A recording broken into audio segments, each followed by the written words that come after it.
Alexandra Arena. Yes. Nice. And Mr. Glenn Longacre. Don't How you start. doing, Glenn? Good to see you again. Hey, same to you, Ten. Yeah.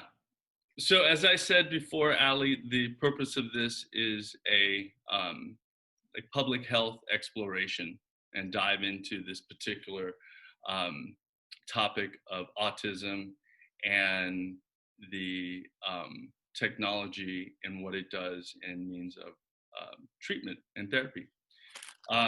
So let's start off with you. As I said at the beginning of this, we're just going to begin with getting to know you and a little bit of your origin story. What's your educational background? How did you come into this field professionally? Okay, so I have been in the field of like therapeutics and autism for about 10 years. I started being a behavior analyst, so like applied behavioral analysis. I'm working a lot with younger kiddos on the spectrum. And from there, I went and became a board certified behavior analyst. And then I became a speech language pathologist. So wow. I've always worked with kids on the spectrum, but I really started to love the social skills aspect. That's what I really enjoyed. And I think it's so important that people need to be able to connect. Yeah. So then I went and I got a doctorate, and I looked specifically at dating and having high functioning autism, Asperger's, level 1, however you want to say it, and looked at those social skills.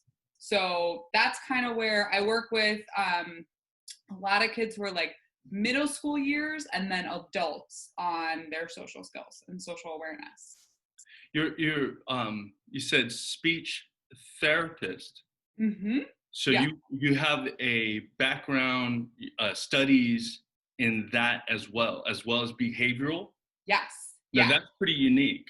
It's relatively rare. Yeah, there aren't a lot of us. Wow. No, because that gives you a level of understanding of this whole other cognition going on in the means of expression. And that was here in California? No. Okay. So I am originally from the East Coast. Okay. And my behavior analytic degree is from Penn State. And then I went to Seton Hall in New Jersey and practiced there for a while, worked at a children's hospital, and then moved out here to go to school. And since then have worked in a few private practices and now have my own private practice. Okay. Yeah. Okay. The children that you worked with, have they always been autistic children? What range? Give me a little bit of understanding. Yeah, not always. I think I tend to attract those clients because I'm so passionate about it. But no, I've also worked with people who have ADHD or language processing, or, as a speech therapist, when I was first starting, you might just get a child that can't say R, and that doesn't mean that there's anything going on cognitively. So I've worked kind of with the range. For those that don't know all the difference between these developmental titles and categories, what is the difference in autism versus what everybody else hears? So there can be a context to that. Meaning like autism in comparison to maybe like other somebody that doesn't know, like that, I hear about autism all the time. What is that? What's a way that for a layman to be told and explain what autism is? Yeah, so I think for me, and there's a lot of textbook definitions, but I think it's really important to look at a person, and if they're on the spectrum, they're probably struggling a little bit with language in general. So like communicating wants and needs, maybe higher level language, like sarcasm or humor. There's also a social communication component. So maybe difficulty like initiating or like not knowing how to fit in with a group. I speak with a lot of adults later in life that were just like, I don't know, I didn't know what to do that other people knew how to do. Like I didn't get this rule book. I didn't get it. And then there's also typically like a sensory component of some kind. So either like feeling maybe like hyper aroused or can't settle into their body. So those are three main components I see that would mean that maybe someone is on the spectrum. Also, they would have always been there. It's rare, to at 20, like start developing these. There's a path. I was telling Glenn the Hollywood movie, Dustin Hoffman and Tom. Rain Man. Yeah, Yeah. based on an autistic individual. And so, and I asked Glenn this before, but, in your period of practice, how's autism changed? Yeah. So I hope people are really starting to see that's more nuanced. Like, actually, people on the spectrum hate when they get compared to Rain Man because they're like, that's such a specific example. I don't know if you've seen the Netflix series like Love on the Spectrum or Atypical. I feel like those are kind of starting to show that there's lots of different levels to being on the spectrum. And you could have someone who is considered, lower functioning or level 3, and they need a lot of support for daily living. But there are plenty of people who are on the other end who they still need support, but the support might not be as obvious to other people. So I'm sure you've heard the saying, just because you met one person with autism, it means you met one person with autism. People present very differently.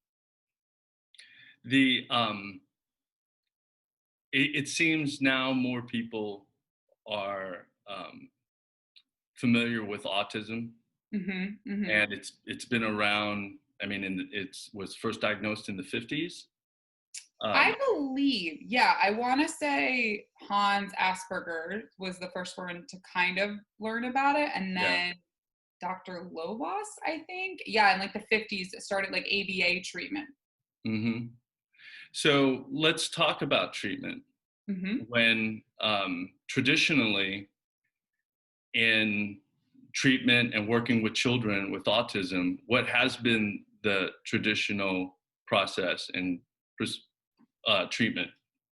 Yeah, so we have, I think the community is really trying to shift, but initially it was really looked at by looking at applied behavioral analysis. And now this field I'm in the field, but it does have a little bit of a bad rap sometimes for looking at children in too much of a patterned way. So it would be a lot of drilling a behavior over and over and over until a child got it.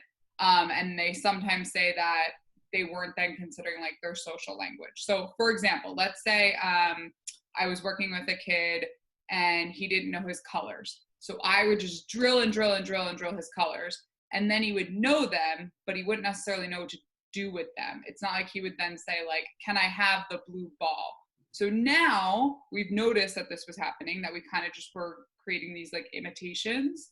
And the use of how you want to communicate is infused into programs, which is awesome.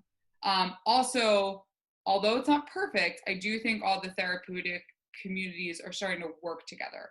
So for a long time, it used to be there's an ABA camp, a speech therapy camp, an occupational therapy camp, and they didn't coordinate. Now, if I find a child that really can't sit down and I can feel his body, I'm going to talk to an occupational therapist. I'm not going to think that I can just fix that and really look at it as a team approach. So we've made a lot of progress. I think the next hurdle now, and people are starting to see this, is talk to people on the spectrum. Because some of them, when they look back, are no, some of them really felt trapped in their therapies. And if someone sat with them maybe and tried to communicate with where they are, it might have been different. Wow.